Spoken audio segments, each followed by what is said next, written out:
Ռուսաստանաբնակ մեկ այլ հայ գործարար Աբրահամ Հովեյանը ևս որոշել է ծառայել Կիրիենկոյի համար և դուրս է եկել Հայաստանի Հանրապետության դեմ։ Մեր նկարանող խումբը մեկնում է Տյումեն և բացահայտումներով լի բացառիկ տեսանյութեր ենք ներկայացնելու հայ ժողովրդին։ Հիմա անդառնանք այս քութիկին կարելի ասել։ Խնդրեմ, թող մեր սիրելի հայրենակիցները տեսնեն։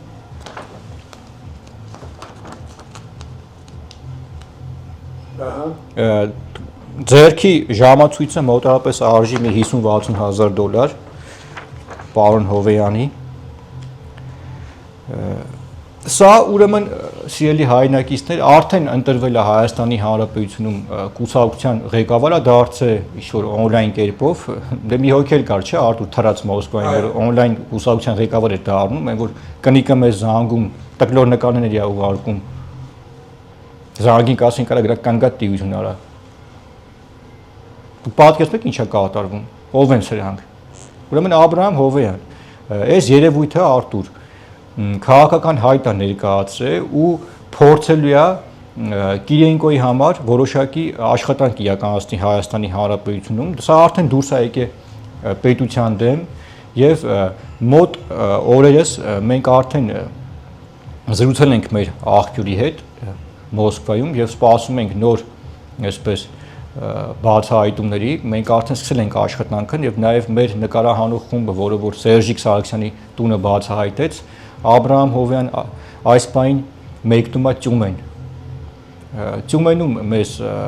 դիմավորելու է, չեմ ուզում ասեմ, ով որ ինքը չիմանա, եւ շատ կարեւոր բացահայտում ենք իրականացնելու այս սրա հետ կապված, բայց Աբրահամ Հովեյան դու գործեցիր քո կյանքի ամենամեծ սխալը, դու որոշեցիր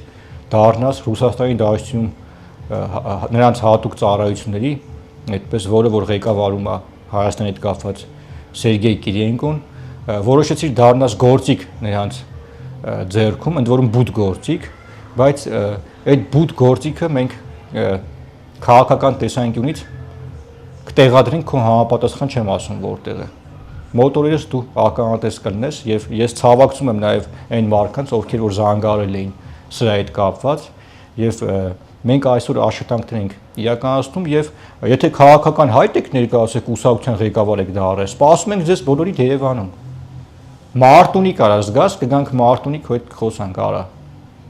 Երևույթ։